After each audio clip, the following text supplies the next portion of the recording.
የመጋቢት 24 ትሩፋቶች በጋሞ ዞን ከለውጡ ማግስት ጀምሮ ሀገራችንና ክልላችን የተጓዙበትን የፈተናና የድል ጉዞ እንደ ስንቅ በመውሰድ በዞኑ ህዝቦች መካከል ያለውን ወንድማማችነትና አብሮነት ይበልጥ በማጠናከር ላይ ይገኛል።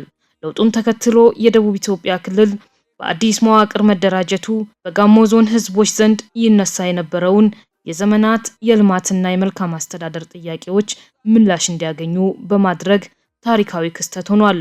በመሆኑም ዞናችን የብልጽግና ተምሳሌት እንዲሆንና የለውጡ ትሩፋት በተግባር እንዲታይ በተከናወኑ ተግባራት በርካታ ተስፋ ሰጪ ውጤቶች ተመዝግበዋል። በጠቅላይ ሚኒስትር ዶክተር አብይ አህመድ አነሳሽነት የተጀመረው የበጋ ስንዴ ልማትና የሌማት ትሩፋት በዞናችን የምግብ ዋስትናን ከማረጋገጥ ባለፈ ለገበያ የሚተርፍ ምርት እንዲመረት አስችሏል።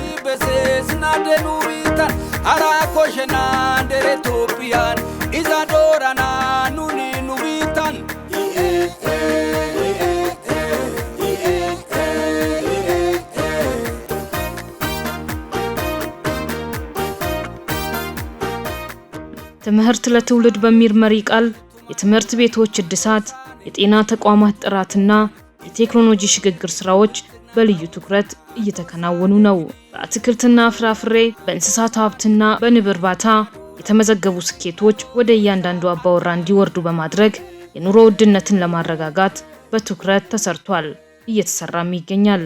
ቱማቱ ሳይ ብልጽግና አይሶዋይ ሺዮላይታ አውማ ብርሽደስ ብልጽግና ጋሞሶሲደስ እንደሬ አሶ ሐራኮሽና የክራካዶ ጊስቴን የጋና በዞኑ በሚገኙ እምቅ የተፈጥሮ ጸጋና ባህላዊ እሴት በሀገሪቱ ቀዳሚ የቱሪስት መዳረሻ ነው።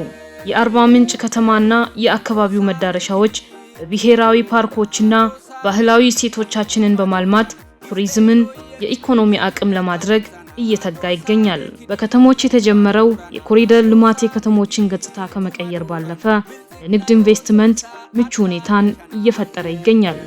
ሰላም የሁሉም ነገር መሰረት ነው። ባለፉት ዓመታት ያጋጠሙን ሰው ሰራሽና ተፈጥሯዊ ፈተናዎች በጋሞ ህዝብ ጥበብና አንድነት መሸጋገራችን ለዛሬው ሰላማችን መሰረት ሆኗል። የመልካም አስተዳደርና የፍትህ ጥያቄዎችን በትህትና ተቀብሎ ምላሽ መስጠት የሁል ጊዜ ተግባራችን ነው። ጽንፈኝነትንና የጥላቻ ንግግርን በጋራ በመታገል ግጭቶችን በውይይትና በባህላዊ የግጭት አፈታት ስልቶች በድቡሻ ወጋ መፍታት ተጠናክሮ ቀጥሏል። ዞኑ ህዝቡ የጣለውን አደራ በመቀበል ዞኑን የሰላም የመቻቻልና የብልጽግና ተምሳሌት ለማድረግ በቁርጠኝነት ሰርቷል። ማህበረሰቡ ከዞኑ መንግስት ጎን በመቆም የተጀመሩ የልማትና የሰላም ስራዎች እንዲሳኩ እየተጋ ይገኛል።